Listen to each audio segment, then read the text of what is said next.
ನಮಸ್ಕಾರ. ಸುವರ್ಣ ನ್ಯೂಸ್ 24/7 ಈ ವಿಶೇಷ ಕಾರ್ಯಕ್ರಮಕ್ಕೆ ತಮಗೆಲ್ಲ ಆಧಾರದ ಸ್ವಾಗತ. ನಾನು ರಂಗನಾಥ್ ಭಾರದ್ವಾಜ್. ಇತ್ತೀಚಿನ ದಿನಗಳಲ್ಲಿ ತಾವು ಕೂಡ ಗಮನಿಸ್ತಾ ಇದ್ದೀರಿ, ಸಿನಿಮಾದಿಂದ ರಾಜಕೀಯಕ್ಕೆ ಬರ್ತಿರುವಂಥವ್ರು, ರಾಜಕೀಯದ ಎಂಟ್ರಿ ಪಡಿತಿರುವಂಥವ್ರ ಸಂಖ್ಯೆ ಭಾಳಷ್ಟು ದೊಡ್ಡ ಸಂಖ್ಯೆಯಲ್ಲಿದೆ. ಮೊನ್ನೆ ರಮ್ಯಾ ಆಯಿತು, ಈಗ ಪೂಜಾ ಗಾಂಧಿ ಸರದಿ. ಕೇವಲ ಇವರಿಬ್ಬರು ಅಂತ ಅಲ್ಲ, ಹಿಂದೂ ಕೂಡ ಹಲವಾರು ಜನರು ಸಿನಿಮಾ ರಂಗದಿಂದ ರಾಜಕೀಯಕ್ಕೆ ಬಂದಿರುವಂಥವ್ರು. ನಿಜಕ್ಕೂ ಅವರು ಬಂದು ಈ ರಾಜಕೀಯ ರಂಗದಲ್ಲಿ ಏನಾದರೂ ಬದಲಾವಣೆ ತರ್ತಾರ? ಅದೇ ಈಗಿನ ವಿಶೇಷ ಕಾರ್ಯಕ್ರಮ, ಅದು ಸಿನಿಮಾ ರಾಜಕೀಯ.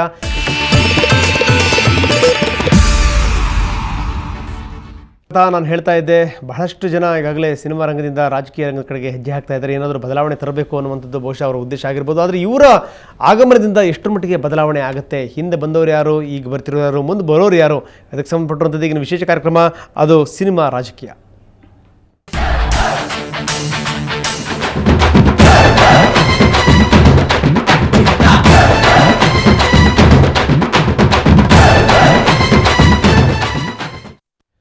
ಬನ್ನಿ, ಸಿನಿಮಾ ರಾಜಕೀಯದ ಬಗ್ಗೆ ಮಾತಾಡಲಿಕ್ಕೆ ಇವತ್ತು ಇಬ್ಬರು ಗಣ್ಯರು ನಮ್ಮ ಜೊತೆಗಿದ್ದಾರೆ. ಉಮಾಶ್ರೀ ಅವರಿದ್ದಾರೆ, ಹಿರಿಯ ಕಲಾವಿದೆ. ಮತ್ತೊಬ್ಬರು ನಮ್ಮ ಜೊತೆಗಿದ್ದಾರೆ, ಬಿ ಸಿ ಪಾಟೀಲರು ಕಲಾವಿದರು, ಮಾಜಿ ಪೊಲೀಸ್ ಅಧಿಕಾರಿಗಳು, ಶಾಸಕರು. ಹೀಗೆ ಅವರ ಪಟ್ಟಿ ಬಹಳ ದೊಡ್ಡದು ಬೆಳೆಯುತ್ತೆ.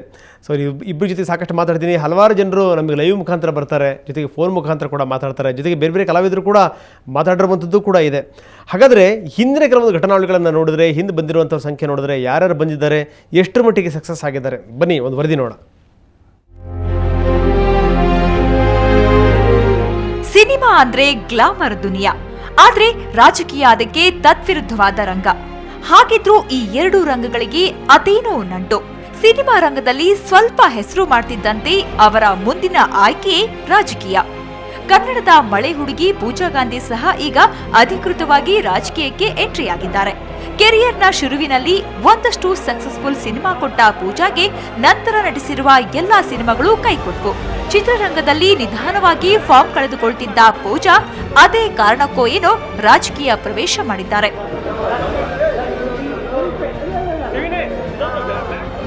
ಈ ರಾಜಕೀಯ ಮತ್ತು ಸಿನಿಮಾ ರಂಗದ ನಂಟು ಇವತ್ತು ನಿನ್ನೆದಲ್ಲ. 50-60 ವರ್ಷಗಳ ಹಿಂದಿನಿಂದಲೇ ಸಿನಿಮಾ ರಂಗದಲ್ಲಿ ರಾಜಕೀಯದ ವಾಸನೆ ಇದ್ದೇ ಇದೆ. ತಮಿಳು ಚಿತ್ರರಂಗದ ಸೂಪರ್ ಸ್ಟಾರ್ ಆಗಿದ್ದ ಎಂಜಿಆರ್ ಆಗಲೇ ರಾಜಕೀಯಕ್ಕೆ ಕಾಲಿಟ್ಟಿದ್ರು. ತಮಿಳುನಾಡಿನ ಸಿಎಂ ಆಗಿದ್ದ ಅವರು ಚಿತ್ರರಂಗದಲ್ಲಿ ಕಂಡಷ್ಟೇ ಯಶಸ್ಸನ್ನ ರಾಜಕೀಯದಲ್ಲೂ ಅನುಭವಿಸಿದ್ರು. ಇನ್ನು ಚಿತ್ರರಂಗದಲ್ಲೇ ತಮ್ಮ ಕೆರಿಯರ್ ಶುರು ಮಾಡಿದ್ದ ಕರುಣಾನಿಧಿ ಸಹ ತಮಿಳುನಾಡಿನ ರಾಜಕೀಯದಲ್ಲಿ ಸಕ್ರಿಯರಾದ್ರು. ರಾಜಕಾರಣಿಯಾಗಿ ದೊಡ್ಡ ಹೆಸರು ಮಾಡಿರುವ ಕರುಣಾನಿಧಿ ತಮಿಳುನಾಡಿನ ಮುಖ್ಯಮಂತ್ರಿಯಾಗಿಯೂ ಸೇವೆ ಸಲ್ಲಿಸಿದ್ರು.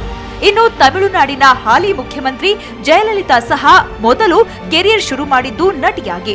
ತಮಿಳು ಮತ್ತು ಕನ್ನಡ ಚಿತ್ರಗಳಲ್ಲಿ ಅಭಿನಯಿಸಿರುವ ಜಯಲಲಿತಾ ನಂತರ full time ರಾಜಕಾರಣಿಯಾದ್ರು.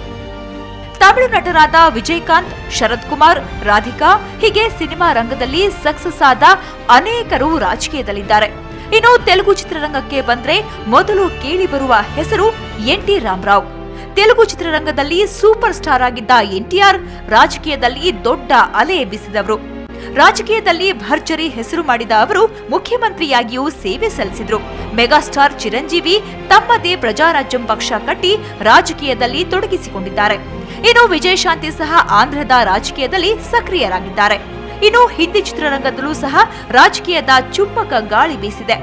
Shatrughna Sinha, Jayaprada, Vinod Khanna, Govind, dream girl Hema Malini ಹೀಗೆ ಅನೇಕ ಸ್ಟಾರ್ ನಟ ನಟಿಯರು ಚಿತ್ರರಂಗದ ಜೊತೆಗೆ ರಾಜಕೀಯದಲ್ಲಿಯೂ ತಮ್ಮನ್ನ ತಾವು ತೊಡಗಿಸಿಕೊಂಡಿದ್ದಾರೆ.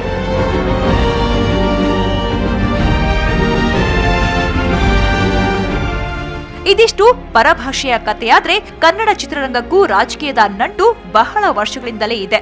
ಜೆಎಚ್ ಪಟೇಲ್ ನೇತೃತ್ವದಲ್ಲಿ ನಟ ಅನಂತ್ನಾಗ್ ರಾಜಕೀಯ ಪ್ರವೇಶ ಮಾಡಿದ್ರು. ಜೆಎಚ್ ಪಟೇಲ್ ಮುಖ್ಯಮಂತ್ರಿಯಾಗಿದ್ದಾಗ ಅವರ ಸರ್ಕಾರದಲ್ಲಿ ಮಂತ್ರಿಯಾಗಿಯೂ ಸೇವೆ ಸಲ್ಲಿಸಿದ್ರು. ಇನ್ನು ರೆಬಲ್ ಸ್ಟಾರ್ ಅಂಬರೀಶ್ ಚಿತ್ರರಂಗದಲ್ಲಿ ಹೆಸರು ಮಾಡಿದಷ್ಟೇ ರಾಜಕೀಯ ಕ್ಷೇತ್ರದಲ್ಲೂ ಹೆಸರು ಮಾಡಿದ್ದಾರೆ. ಇವರಷ್ಟೇ ಅಲ್ಲದೆ ಜಗ್ಗೇಶ್, ಶಶಿಕುಮಾರ್, ಬಿ.ಸಿ. ಪಾಟೀಲ್, ಉಮಾಶ್ರೀ, ತಾರಾ ಹೀಗೆ ಸಾಕಷ್ಟು ಸ್ಯಾಂಡಲ್ವುಡ್ ತಾರೆಯರು ಚಿತ್ರರಂಗದಿಂದ ರಾಜಕೀಯಕ್ಕೆ ಧುಮುಕಿದ್ದಾರೆ. ಗ್ರಾಸ್ ಲೆವೆಲಿಂದ ದುಡಿದ ಕಾರ್ಯಕರ್ತರು ಬೇರೆ ಇದ್ರೆ ನಮಗೆ ನಮ್ಮದೇ ಆದ ವೈಯಕ್ತಿಕವಾಗಿ ಬೇರೆ ಕ್ಷೇತ್ರದಲ್ಲಿ ನಾವು ಅಷ್ಟೇ ದುಡಿದಿರ್ತೀವಿ. ನಾವು ಅಂದರೆ 25 ವರ್ಷಗಳಿಂದ ನಾನು ಕನ್ನಡ ಚಿತ್ರರಂಗದಲ್ಲಿ ದುಡಿತಾ ಬಂದು ನನ್ನದೇ ಆದ ಒಂದು ಸ್ಥಾನವನ್ನು, ನನ್ನದೇ ಆದ ಒಂದು ಹೆಸರನ್ನು ಗಳಿಸ್ಕೊಂಡು ಬಂದಿದ್ದೀನಿ. ಸೊ ನಾನು ಇಲ್ಲಿ ದುಡಿದಿರೋದನ್ನು ನನ್ನಿಂದ ಪಕ್ಷಕ್ಕೆ ಏನು ಸಹಾಯ ಆಗ್ತದೆ, ಪಕ್ಷದಿಂದ ನನಗೇನು ಸಹಾಯ ಆಗ್ತದೆ, ಇವೆರಡರನ್ನೂ ಕೇಂದ್ರೀಕರಿಸಿ ನಾವು ಆ ಪಕ್ಷಕ್ಕೆ ಸೇರ್ಕೊಳ್ಬೇಕಾಗುತ್ತೆ. ಇಲ್ಲಾಂತಂದರೆ ಸುಮ್ಮನೆ ಯಾರೂ ತಮ್ಮ ಪಕ್ಷಕ್ಕೆ ಸೇರಿಸ್ಕೊಳ್ಳೋಕೆ ಸಾಧ್ಯ ಇಲ್ಲ. ಸೊ 4.25 ವರ್ಷ ಬಹುಶಃ ನೀವು ನನ್ನ ಬಾಯಲ್ಲಿ ಕೇಳೋದಕ್ಕಿಂತ ನೀವು ಚಿತ್ರದುರ್ಗದ ಒಂದೊಂದು ತಾಲೂಕಲ್ಲಿ ಜನತೆಯನ್ನು ಕೇಳಿದ್ರೆ ಹೇಳ್ತಾರೆ, ದೇರ್ ಇಸ್ ನೋ ಬಸ್ ಸ್ಟ್ಯಾಂಡ್ಗಳಿಲ್ಲ, ಬಿಸಿಲಾಗಲಿ ಮಳೆ ಆಗಲಿ ಜನ ಕಾಯಬೇಕಾಯಿತು. ಸೊ ಅದನ್ನು ಅಪ್ರೂವಲ್ ತೊಗೊಂಡಿದ್ದೆ, ನಾನು ಮಾಡಿದೆ. ಇವತ್ತೆಲ್ಲ ಮೇನ್ ಇವತ್ತು ಸುಮಾರು 100 ಬಸ್ಗಳು ಓಡಾಡುತ್ತೆ. ಮೋಹಕ ತಾರೆ ರಮ್ಯಾ ಸಹ ಯೂತ್ ಕಾಂಗ್ರೆಸ್ನ ಬೂತ್ ಮಟ್ಟದ ಅಧ್ಯಕ್ಷೆಯಾಗಿ ಆಯ್ಕೆಯಾಗುವ ಮೂಲಕ ಅಧಿಕೃತವಾಗಿ ರಾಜಕೀಯ ಪ್ರವೇಶಿಸಿದ್ದಾರೆ. ಈಗ ಪೂಜಾ ಗಾಂಧಿಯ ಸರದಿ. ಇಷ್ಟೇ ಅಲ್ಲದೆ ಅನೇಕರು ಸಿನಿಮಾ ರಂಗದ ತಮ್ಮ ಯಶಸ್ಸನ್ನ ಬಳಸಿಕೊಂಡು ರಾಜಕೀಯಕ್ಕೆ ಕಾಲಿಡುವ ಪ್ರಯತ್ನ ಮಾಡ್ತಿದ್ದಾರೆ. ರಾಜಕೀಯಕ್ಕೆ ಬರುವವರ ಉದ್ದೇಶ ಏನು ಅನ್ನೋದರ ಮೇಲೆ ಅವರ ರಾಜಕೀಯ ಭವಿಷ್ಯ ನಿರ್ಧಾರವಾಗುತ್ತೆ. ಅಶೋಕ್ ದಾವಣಗೆರೆ, ಎಂಟರ್ಟೈನ್ಮೆಂಟ್ ಬ್ಯೂರೋ, ಸುವರ್ಣ ನ್ಯೂಸ್ 24/7. ಇವತ್ತು ಈ ಚರ್ಚೆ ಮಾಡಲಿಕ್ಕೆ ಮೂಲ ಕಾರಣನೇ ಮಳೆ ಹುಡುಗಿ ಪೂಜಾ ಗಾಂಧಿ JDS ಸೇರಿರುವಂಥದ್ದು. JDS ಸೇರ್ಕೊಂಡು ಪೂಜಾ ಗಾಂಧಿ ಹೇಳಿದ್ದೇನು ನೋಡ ಬನ್ನಿ. ಮಳೆ ಹುಡುಗಿ ಅಂತಾರೆ ಪ್ರಖ್ಯಾತರಾಗಿದ್ದಂತಹ ಪೂಜಾ ಗಾಂಧಿ ಇವತ್ತು JDSಗೆ ಅಧಿಕೃತವಾಗಿ ಸೇರ್ಪಡೆಗೊಂಡಿದ್ದಾರೆ. ಅವರು ಯಾವ ಉದ್ದೇಶ ಇಟ್ಕೊಂಡು ಪಕ್ಷ ಸೇರ್ಪಡೆಗೊಂಡ್ರು, ಮುಂದಿನ ಅವರ ಕನಸುಗಳೇನು ಅನ್ನೋ ಪೂಜಾ ಅಂದ್ರೆ ಯಾವ ಉದ್ದೇಶಕ್ಕೋಸ್ಕರ ನಿಮಗೆ ಈಗ ಒಂದು ಪಾಲಿಟಿಕ್ಸ್ಗೆ ಬರಬೇಕು ಅಂತ ಅನಿಸ್ತು, ಮತ್ತೆ JDSನ ಯಾಕೆ ಆಯ್ಕೊಂಡ್ರೆ?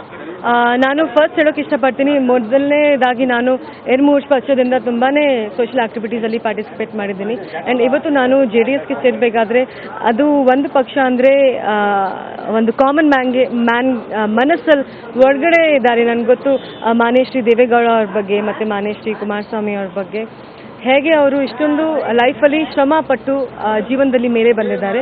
ಸೊ ಐ ಥಿಂಕ್ ನಾನು ಕೂಡ ಒಂದೇ ಜೀವನದಲ್ಲಿ ಒಂದು ಶ್ರದ್ಧೆ ಇದ್ದರೆ, ನಮಗೆ ಒಂದು ಗುರಿ ಇದ್ದರೆ, ಒಂದು ಹಾರ್ಡ್ ವರ್ಕ್ ನಾವು ಮಾಡ್ಕೊಂಡು ಎಲ್ಲಿ ಬೇಕಾದರೆ ಲೈಫಲ್ಲಿ ರೀಚ್ ಮಾಡ್ಬೋದು. ಆ್ಯಂಡ್ ನಾನು ಏನು ಸೋಷಿಯಲ್ ಆ್ಯಕ್ಟಿವಿಟೀಸ್ ಮಾಡ್ತಾ ಇದ್ದೆ ಅದು ತುಂಬಾ ಬಡವ್ರ ಜನಗೆ, ಸ್ಲಮ್ಮಲ್ಲಿ ಇರೋ ಜನಗೆ, ಎಜುಕೇಷನ್ ಮೇಲೆ, ಲೈಂಗಿಕ ಕಾರ್ಯಕರ್ತ, BPL ಕಾರ್ಡ್ ಹೋಲ್ಡರ್ಸ್ಗೋಸ್ಕರ.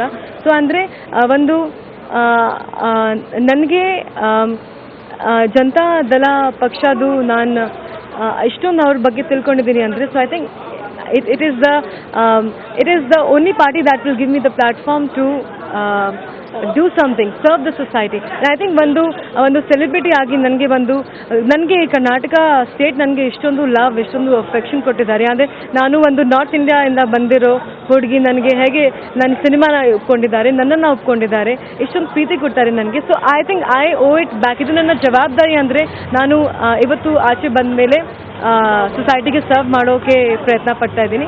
ಸೊ ಅಷ್ಟೇ. ಈಗ ರಾಜಕಾರಣದಲ್ಲಿ ಯಾವ ಹಂತಕ್ಕೆ ಮುಟ್ಟಬೇಕು ಅಂದ್ಕೊಂಡಿದ್ದೀರಿ, ಏನು ಕನಸಿದೆ ನಿಮಗೆ? ನನಗೆ ಎಜುಕೇಷನ್ ಮೇಲೆ ಕೆಲಸ ಮಾಡಬೇಕು ಅಂತ ತುಂಬ ನನಗೆ ಒಂದು ಗುರಿ ಇದೆ. ಅದರ ಜೊತೆಲಿ ಒಂದು ಪಾಲಿಟಿಕ್ಸಲ್ಲಿ ಹೇಗೆ ಒಂದು ಜನ ಹೇಗೆ ಒಂದು ಕಾಮನ್ ಮ್ಯಾನ್ದು ಲೈಫ್ ಚೇಂಜ್ ಮಾಡ್ಬೋದು ಅಂತ ಒಂದು ಶಕ್ತಿ ಇರುತ್ತೆ. So I think I wanted to come and I wanted to do something for the society. That's the only reason that I'm here. ಈಗ ಇನ್ನೇನು ಕೆಲವೇ ತಿಂಗಳುಗಳಲ್ಲಿ ಅಥವಾ ಮುಂದಿನ ವರ್ಷ ಎಲೆಕ್ಷನ್ ಬರ್ಬೋದು, ಆಗ ಎಲೆಕ್ಷನ್ಗೂ ಕೂಡ ಕಂಟೆಸ್ಟ್ ಮಾಡ್ತೀರಾ? ಇಲ್ಲ, ನಾನೇನು ಮಾಡಲ್ಲ. ನಾನಿಲ್ಲಿ ಸೊಸೈಟಿಗೆ ಸರ್ವ್ ಮಾಡೋಕೆ ಬಂದಿದ್ದೀನಿ. ಇಲ್ಲಿವರೆಗೂ ಅದು ಮಾಡ್ತಾ ಇದೆ, ಇವತ್ತು ಕೂಡ ಅದೇ ಮಾಡ್ತೀನಿ. ಅಂದ್ರೆ ನೀವು ಮುಂದಿನ ಕೂಡ ಸೊಸೈಟಿಗೆ ನಟಿಯಾಗಿ ನಾನು ಆ ಥರ ಏನು ಮಾಡಲ್ಲ. ಅಲ್ಲ, ಈಗ ನೀವು ಆಲ್ರೆಡಿ ಒಂದಷ್ಟು ಸಮಾಜ ಸೇವೆ ಮಾಡಿದ್ದೀರಿ, ಅಂದ್ರೆ ಈಗ ಪಾರ್ಟಿಸಿಪೇಟ್ ಬಂದು ಅಧಿಕಾರ ಇನ್ನೂ ಹೆಚ್ಚಿನ. ನಾನು ಮಾನ್ಯಶ್ರೀ ದೇವೇಗೌಡ ಅವರು, ಆಮೇಲೆ ಕುಮಾರಸ್ವಾಮಿ ಅವರು ಏನು ಹೇಳ್ತಾರೆ, ಏನು ಜವಾಬ್ದಾರಿ ಕೊಡ್ತಾರೆ, ಅದೇ ಐ ವಿಲ್ ಡೂ ಇಟ್. ಇಷ್ಟೊತ್ತವರೆಗೂ ಪೂಜಾ ಅವರು ಹೇಳಿದ್ರು, ಅಂದ್ರೆ ನಾನು ಒಂದು ಸಮಾಜ ಸೇವೆಯನ್ನ ಹೆಚ್ಚಿನ ಮಟ್ಟದಲ್ಲಿ ಮಾಡಬೇಕು ಅನ್ನೋ ಕಾರಣಕ್ಕೋಸ್ಕರ ಈ ಒಂದು JDSಗೆ ಸೇರಿದ್ದೀನಿ, ಮತ್ತೆ ರಾಜಕಾರಣಕ್ಕೆ ಬಂದಿದ್ದೀನಿ. ನಾನು ಯಾವುದೇ ಚುನಾವಣಾ ಕಣಕ್ಕೆ ಇಳಿಯುವಂಥದ್ದಿಲ್ಲ, ಮತ್ತೆ ನನಗೆ ಯಾವುದೇ ಅಧಿಕಾರದ ಆಸೆ ಇಲ್ಲ ಅನ್ನುವಂಥದ್ದನ್ನು ಹೇಳಿದ್ದಾರೆ. ಮುಂದಿನ ದಿನಗಳಲ್ಲಿ ಅವರು ಹೇಗೆ JDSಗೆ ಮತ್ತೆ ರಾಜಕಾರಣದಲ್ಲಿ ಹೇಗೆ ತೊಡಗಿಸ್ಕೊಳ್ಳುತ್ತಾರೆ ಅನ್ನೋದನ್ನ ಕಾದು ನೋಡಬೇಕಾಗಿದೆ. ಅಲ್ಲಾವುದ್ದೀನ್ ಜೊತೆ ಧರಣೀಶ್ ಬೂಗಿನಕೆರೆ, ಸುವರ್ಣ 24x7 ಬೆಂಗಳೂರು. ಬನ್ನಿ, ಇದ್ರ ಬಗ್ಗೆ ಮಾತಾಡಲಿಕ್ಕೆ ಉಮಾಶ್ರೀ ಅವರಿದ್ದಾರೆ, ಹಿರಿಯ ಕಲಾವಿದೆ. ಉಮಾಶ್ರೀ ಕಾರ್ಯಕ್ರಮಕ್ಕೆ ತಮಗೆ ಸ್ವಾಗತ. ಅದಕ್ಕೆ ಎಡಭಾಗದಲ್ಲಿದ್ದಾರೆ BC ಪಾಟೀಲರು, ಕಲಾವಿದರು, ಶಾಸಕರು, ಕಾಂಗ್ರೆಸ್ ಮುಖಂಡರು. ಪಾಟೀಲ್ ತಮಗೂ ಕೂಡ ಕಾರ್ಯಕ್ರಮಕ್ಕೆ ಸ್ವಾಗತ. ಮೊದಲನೇ ಪ್ರಶ್ನೆ ಉಮಾಶ್ರೀ ಅವರಿಂದ ಆರಂಭ ಮಾಡ್ತಾ ಇದ್ದೀನಿ. ನೋಡಿದ್ರಿ, ನೀವು ಒಂದು ವರದಿ ನೋಡಿದ್ರಿ, ಯಾರ್ಯಾರು ಬಣ್ಣದ ಜಗತ್ತಿನಿಂದ ರಾಜಕೀಯಕ್ಕೆ ಬಂದರು, ಏನೇನು ಮಾಡಿದ್ರು ಅನ್ನುವಂಥದ್ದು ಏನು ಹೇಳ್ತೀರಿ? ಮೊದಲನೇದಾಗಿ ಕಲಾವಿದರು ರಾಜಕೀಯ ಜಗತ್ತಿಗೆ ಬರಬಾರ್ದು ಅಂತಕ್ಕಂಥದ್ದು ಎಲ್ಲೂ ಇಲ್ಲ. ಪ್ರಜಾಪ್ರಭುತ್ವದ ವ್ಯವಸ್ಥೆಯಲ್ಲಿ ನಾವು ಕೂಡ ಪ್ರಜೆಗಳಾಗಿರೋದ್ರಿಂದ ರಾಜಕೀಯ ರಂಗದಲ್ಲಿ ಸೇವೆ ಮಾಡಲಿಕ್ಕೆ ಬರೋದಕ್ಕೆ ನಮಗೂ ಕೂಡ ಎಲ್ಲ ರೀತಿಯ ಹಕ್ಕು ಮತ್ತು ಅರ್ಹತೆಗಳಿದ್ದೇ ಇರುತ್ತೆ. ಅದರಿಂದ ರಾಜಕೀಯ ರಂಗದಲ್ಲಿ ಕೆಲಸ ಮಾಡುವಂಥ ಸಂದರ್ಭದಲ್ಲಿ, ಸಿನಿಮಾ ನಟರಾಗಿ ಕೆಲಸ ಮಾಡ್ತಕ್ಕಂಥ ಸಂದರ್ಭದಲ್ಲಿ ಎರಡೂ ಕ್ಷೇತ್ರವು ಬೇರೆ ಆಗಿರೋದ್ರಿಂದ ಈ ಎರಡೂ ಕ್ಷೇತ್ರದಲ್ಲಿ ಕೆಲಸ ಮಾಡ್ತಕ್ಕಂಥ ಸಂದರ್ಭದಲ್ಲಿ ತನ್ನದೇ ಆದಂತಹ ಒಂದು ಆದ್ಯತೆಗಳು ಬೇರೆ ಬೇರೆ ಆಗಿರುತ್ತೆ. ಯಾವ ಥರ ಅಂತೀರಿ? ರಾಜಕೀಯ ಈಗ ನಾವು ಇಲ್ಲಿ ಕಲಾ ಸೇವೆಯನ್ನು ಮಾಡ್ತಿರ್ತಕ್ಕಂಥ ಸಂದರ್ಭದಲ್ಲಿ ನಮ್ಗೆ ಕೊಟ್ಟಂಥ ಪಾತ್ರಗಳಿಗೆ ನ್ಯಾಯವನ್ನು ಒದಗಿಸ್ತಕ್ಕಂಥದ್ದಾಗುತ್ತೆ. ಪಾತ್ರಕ್ಕೆ ಸೀಮಿತವಾಗಿರೋಷ್ಟೇ ಆಗುತ್ತೆ. ಆದರೆ ಇಲ್ಲಿ ಹಾಗಲ್ಲ. ರಾಜಕೀಯ ರಂಗದಲ್ಲಿ ಪ್ರತಿಯೊಂದು ವರ್ಗ, ಪ್ರತಿಯೊಂದು ವೃತ್ತಿ ಮತ್ತು ಪ್ರತಿಯೊಂದು ಏನಂತೀವಿ ಸೆಕ್ಟರ್ಸ್, ಅವು ಎಲ್ಲವನ್ನೂ ಕೂಡ ನಾವು ಗಮನ ಹರಿಸ್ಬೇಕಾಗತ್ತೆ. ಅದ್ರ ಬಗ್ಗೆ ಒಂದು ಪರಿಹಾರವನ್ನು ಕಂಡುಕೊಡುವಂಥ ಕೆಲಸ ಮಾಡಬೇಕಾಗತ್ತೆ. ಹೊಸ ಹೊಸ ವಿಚಾರಗಳ ಬಗ್ಗೆ ನಾವು ಗಮನ ಹರಿಸ್ಬೇಕಾಗತ್ತೆ, ಚರ್ಚೆಗಳನ್ನು ಮಾಡಬೇಕಾಗತ್ತೆ. ಸರ್ಕಾರದ ಜೊತೆ ನಾವು ವ್ಯವಹರಿಸುವಂಥ ಸಂದರ್ಭದಲ್ಲಿ ಅಧಿಕಾರಿಗಳ ಜೊತೆ ಇನ್ನೊಂದ್ರ ಜೊತೆ ನಾವು ಅದನ್ನು ಅಧ್ಯಯನ ಸ್ವರೂಪದಲ್ಲೇ ತಗೊಂಡು ನಾವು ಅದಕ್ಕೆ ಹೋರಾಟಗಳನ್ನು ಮಾಡ್ತಾ ಸ್ವಲ್ಪ ಅದಕ್ಕೆ ನ್ಯಾಯವನ್ನು ಒದಗಿಸ್ಕೊಡುವಂಥ ಕೆಲಸಗಳನ್ನು ನಾವು ಮಾಡಬೇಕಾಗುತ್ತೆ. ಅಲ್ಲ, ವೃತ್ತಿಯಲ್ಲಿ ಒಬ್ಬರು ಕಲಾವಿದೆ, ಪ್ರವೃತ್ತಿಯಲ್ಲಿ ರಾಜಕಾರಣಿ ಅಂತ ಹೇಳ್ಬೋದು. ಹೆಂಗೆ ಅನ್ಸುತ್ತೆ ನಿಮಗಿದು? ನೋಡಿ, ನಂದು ವೃತ್ತಿ ಅಂತ ನಾವು ನಮ್ಮ ಸಿನಿಮಾ ರಂಗವನ್ನು ನಾವು ಆಯ್ಕೆ ಮಾಡ್ಕೊಂಡಿದ್ರು ಅಥವಾ ರಂಗಭೂಮಿಯನ್ನು ಆಯ್ಕೆ ಮಾಡ್ಕೊಂಡಿದ್ರು. ಇದನ್ನು ನಾವು ಸೇವೆ ಅಥವಾ ಪ್ರವೃತ್ತಿ ಅಥವಾ ವೃತ್ತಿ ಅಂತ ಎಲ್ಲ ಹೇಳೋಕ್ಕಾಗಲ್ಲ. ಇಲ್ಲಿ ರಾಜಕೀಯ ಅಂತಕ್ಕಂಥದ್ದು ಜನಗಳ ಸೇವೆಯನ್ನು ಮಾಡಲಿಕ್ಕೆ ಇರ್ತಕ್ಕಂಥದ್ದು. ನಾವು ಸೇವೆ ಅಂದ ತಕ್ಷಣ ಸಂಪೂರ್ಣವಾಗಿ ನಾವು ಎಲ್ಲವನ್ನೂ ಬಿಟ್ಟುಕೊಟ್ಟು ಏನೂ ಅಲ್ಲದೆ ತ್ಯಾಗಜೀವಿಗಳಾಗಿ ನಾವು ಹೋಗ್ತೀವಿ ಅಂತ ಅಲ್ಲ. ಅದು ನಮಗೂ ಒಂದು ಕುಟುಂಬ ಅಂತ ಇರುತ್ತೆ, ನಮಗೊಂದು ವೃತ್ತಿ ಅಂತ ಇರುತ್ತೆ. ಸಮಾಜದ ಜೊತೆಯಲ್ಲಿ ಅವರುಗಳಿಗೆ ಆಗ್ತಕ್ಕಂಥ ಬದುಕಿನ ಜೊತೆಯಲ್ಲಿ ನಾವೊಂದಷ್ಟು ಸಹಾಯ ಹಸ್ತವನ್ನು ನೀಡ್ತಾ ಅವ್ರ ಬಗ್ಗೆ ಒಂದಿಷ್ಟು ಗಮನಿಸ್ತಾ ನಾವು ಕೆಲಸವನ್ನು ಮಾಡಲಿಕ್ಕೆ ಅವಕಾಶ ಇರುತ್ತೆ ಅಷ್ಟೇ ನಾನು ಹೇಳಬಲ್ಲ. ಓಕೆ ಪಟೇಲ್ರೆ, ತಾವೇನಂತೀರಿ? ಯಾವುದ್ರ ಬಗ್ಗೆ? ಸೊ ವಿಷಯನೂ ಗೊತ್ತು ನಿಮಗೆ, ನೀವು ಮತ್ತೆ ನನಗೆ ಪ್ರಶ್ನೆ ಹಾಕ್ತಾ ಇದ್ದೀರಿ. ಅಲ್ಲ, ಬಹಳಷ್ಟು ಜನ ಕಲಾವಿದರು ರಾಜಕೀಯದ ಕಡೆ ಮುಖ ಮಾಡ್ತಾ ಇದ್ದಾರೆ ಈ ದಿನಗಳಲ್ಲಿ. ರಾಜಕೀಯದ ಕಡೆ ಕಲಾವಿದರು ಮುಖ ಮಾಡ್ತಾರೆ ಅನ್ನೋದು ಹೊಸದೇನಲ್ಲ. ಇವತ್ತು ಕರ್ನಾಟಕದಲ್ಲಿ ಅಂಬರೀಷ್ ಅವರಿಂದ ಪ್ರಾರಂಭ ಆಗಿದ್ದು. ಆದರೆ ತಮಿಳುನಾಡು ಮತ್ತು ಆಂಧ್ರ ಪ್ರದೇಶಗಳಲ್ಲಿ MTR ಮತ್ತು NTR ಅವರು, MGR ಅವರು ಆ ಕಾಲದಲ್ಲಿ ಭಾಳ ಪ್ರಭಾವಿ ನಾಯಕರಾಗಿ ಮುಖ್ಯಮಂತ್ರಿಗಳಾಗಿ ಸೇವೆ ಸಲ್ಲಿಸಿದ್ದಾರೆ. ಕರ್ನಾಟಕದಲ್ಲಿ ಈಗ ಎಲ್ಲ ಜಾಯಮಾನ ಎಲ್ಲ ಥರದ ಜನ ಈಗ ಕಲಾವಿದರು ಆಗಿದ್ದಾರೆ. ಅದು ರಾಜಕೀಯ ಮಾಡಬೇಕು ಅಂತ ಮನಸ್ಸಲ್ಲಿ ಆಸೆ ಇದ್ದಾಗ ಅದನ್ನು ಇತ್ತಿತ್ತಲಾಗಿ ಬಹಿರಂಗವಾಗಿ ಅದನ್ನು ತೋರ್ಪಡಿಸ್ಕೊಳ್ಳೋದಂಥ ಒಂದು ಪ್ರವೃತ್ತಿ ಪ್ರಾರಂಭ ಆಗಿದೆ. ತಪ್ಪೇನಿಲ್ಲ ಅದರಲ್ಲಿ. ಅದು ತಾವು ಹೇಳಿದಾಗೆ ಕಲಾವಿದರದ್ದು ವೃತ್ತಿ ಆದರೆ ಇದೊಂಥರ ಪ್ರವೃತ್ತಿ. ಇಲ್ಲಿ ಸಮಾಜ ಸೇವೆ ಮತ್ತು ಅಲ್ಲಿ ಉದ್ಯೋಗ, ಅವರ ಜೀವನ ಜೊತೆಗೆ ಇದು ಸಾಮಾನ್ಯ ಜನಕ್ಕೆ ಸ್ಪಂದಿಸುವಂಥ ಕೆಲಸ.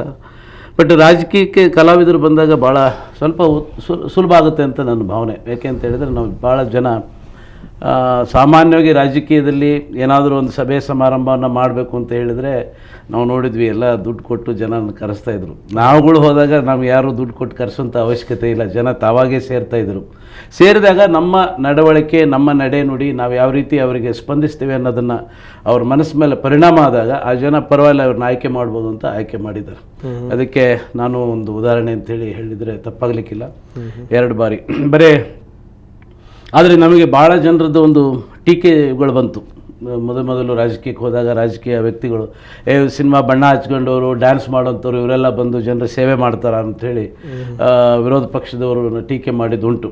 ಆದರೆ ಅವರ ಟೀಕೆಗೆ, ಅವರ ಪ್ರಶ್ನೆಗೆ ಉತ್ತರವಾಗಿ ನಾವು ಈ 8-9 ವರ್ಷಗಳ ಕಾಲ ಜನರ ಮಧ್ಯೆ ಇದ್ದುಕೊಂಡು ಅವ್ರಿಗೇನು ತೋರಿಸ್ಕೊಟ್ಟಿದ್ದೇವೆ, ಯಾವ ರೀತಿ ನಾವು ಸಾಮಾಜಿಕ ಸೇವೆಯನ್ನು ಮಾಡ್ಬೋದು ಅಂತ ತೋರಿಸ್ಕೊಟ್ಟಿದ್ದೀವಿ. ಈಗ ಅವ್ರ ಪ್ರಶ್ನೆಗೆ ಉತ್ತರ ಸಿಕ್ಕಿದೆ, ಅವ್ರ ಟೀಕೆಗಳಿಗೆ ಕೂಡ ಉತ್ತರ ಸಿಕ್ಕಿದೆ. ಜೊತೆಗೆ ಸದಾ ಸುದ್ದಿಯಲ್ಲಿ ಇರ್ತೀರಿ ನೀವು, ಬರೀ ಸಿನಿಮಾದಲ್ಲಿ ಅಂತ ಮಾತ್ರ ಅಲ್ಲ, ರಾಜಕೀಯ ರಂಗದಲ್ಲೂ ಕೂಡ. ಈಗ ನೋಡಿ, ನಾವು ಈಗ ತಲೆಮಾರು ಜನ್ರೇಷನ್ ಚೇಂಜ್ ಆಗ್ತಾಯಿದೆ. ಈಗ ಹಿಂದೆ ನಮ್ಮಪ್ಪ ಇದ್ದಾಗ ನಾನಿಲ್ಲ, ನಾನಿದ್ದಾಗ ನನ್ನ ಮಕ್ಕಳಿಲ್ಲ. ಇವತ್ತಿನ ಪರಿಸ್ಥಿತಿಯಲ್ಲಿ ನಾವುಗಳು ಒಂದು ವಿದ್ಯಾವಂತರಾದಂಥವರು, ಸಮಾಜವನ್ನು ಸರಿಯಾಗಿ ತಿಳ್ಕೊಂಡಂಥ ವ್ಯಕ್ತಿಗಳು ರಾಜಕೀಯಕ್ಕೆ ಬಂದಾಗ ರಾಜಕೀಯದಲ್ಲಿ ಜನ ನಮ್ಮಿಂದ ಏನು ನಿರೀಕ್ಷೆ ಮಾಡ್ತಾರೆ, ಈ ರಾಜ್ಯಕ್ಕೆ ಯಾವ ರೀತಿ ಆಡಳಿತವನ್ನು ಕೊಡಬೇಕು ಅನ್ನೋಂಥ ಚಿಂತನೆ ಮಾಡಿದಾಗ ಒಂದು ಹೊಸ ವಿಚಾರಗಳು ತಲೆಯಲ್ಲಿ ಬರೋದು ಸಹಜ. ಅದು ಯೋಚನೆ ಮಾಡಬೇಕಾಗ್ತದೆ, ಯೋಚನೆಯನ್ನು ಕಾರ್ಯಗತನೂ ಮಾಡಬೇಕು. ಓಕೆ. ಸೊ ಮೇಡಮ್, ನಿಮಗೆ ಕೇಳ್ತಾ ಇದ್ದೀನಿ, ಈಗ ಕಲಾವಿದರು ರಾಜಕೀಯಕ್ಕೆ ಬರೋದ್ರಿಂದ ನಿಜ ತಮ್ಮಲ್ಲಿ ಕೆಲವೊಂದು ಬದಲಾವಣೆಗಳಾಗ್ತವೆ, ಸಮಾಜ ಸೇವೆಗೆ ಒಂದು ವೇದಿಕೆ ಸಿಗುತ್ತೆ, ಎಲ್ಲ ಸರಿ. ಪಕ್ಷದಲ್ಲೂ ಕೂಡ ಏನಾದರೂ ಬದಲಾವಣೆಗಳಾಗ್ತವೆ, ಒಂದಿಷ್ಟು ಲಾಭಗಳಾಗ್ತವೆ ಅಂತ. ಯಾಕಂದರೆ ಬೇಕೋ ಬೇಡವೋ ಬಹುತೇಕ ರಾಜಕೀಯ ಪಕ್ಷಗಳು ಈ ಚುನಾವಣಾ ಸಂದರ್ಭದಲ್ಲಿ, ಚುನಾವಣಾ ಪ್ರಚಾರದ ಸಂದರ್ಭದಲ್ಲಿ ಕಲಾವಿದರ ಮೇಲೆ ಡಿಪೆಂಡ್ ಆಗಿರ್ತಾರೆ. ಬರಬೇಕು, ನೀವು ಜನರನ್ನು ಅಟ್ರಾಕ್ಟ್ ಮಾಡಬೇಕು ಅಂತ. ಯಾಕಂದರೆ BC ಪಾಟೀಲ್ ಒಂದು ಒಳ್ಳೆ ಮಾತನ್ನು ಹೇಳಿದರು, ರಾಜಕಾರಣದಲ್ಲಾದರೆ ಜನರನ್ನು ದುಡ್ಡು ಕೊಟ್ಟು ಕರ್ಕೊಂಬರ್ಬೇಕು, ನಾವು ಹಂಗಲ್ಲ, ನಾವು ಹೋದರೆ ಸಾಕು ಜನ ಬರ್ತಾರೆ ಅಂತ. ಕಲಾವಿದರನ್ನು ಚುನಾವಣಾ ಪ್ರಚಾರಕ್ಕೆ ಕರ್ಕೊಂಡು ಹೋದಂಥ ಸಂದರ್ಭದಲ್ಲಿ ಅವರೊಬ್ಬರಿಂದಲೇ ನಮ್ಮ ಚುನಾವಣೆಗಳಲ್ಲಿ ನಮ್ಮ ಪಕ್ಷಗಳು ಗೆಲ್ಲುತ್ತೆ ಅಂತ ಏನಿಲ್ಲ. ಜನ ಬರ್ತಾರೆ, ನೋಡ್ತಾರೆ. ನಮ್ಮ ಅಭಿಮಾನಿಗಳಾಗಿ ಇರ್ತಕ್ಕಂಥವ್ರು ಯಾರಾದರೂ ಒಂದಷ್ಟು ಜನ ನಮ್ಮ ಪ್ರೀತಿಯ ಮೇಲೆ ಒಂದಷ್ಟು ಮತಗಳನ್ನು ಹಾಕ್ಬೋದು. ಆದರೆ ಸಂಪೂರ್ಣವಾಗಿ ನಟರ ಬರೋದ್ರಿಂದಲೇ ಚುನಾವಣೆ ಆಗತ್ತೆ ಅನ್ನೋ ಹಾಗೇನೂ ಇಲ್ಲ. ಅಲ್ಲ ಅಲ್ಲಿ ಅಂದರೆ ನಿಮ್ಗಳ ಎಂಟ್ರಿಂದ ಒಂದು ಪಕ್ಷಕ್ಕೊಂದಷ್ಟು ಲಾಭ ಆಗುತ್ತೆ ಅಂತಿರ್ತಾವೆ.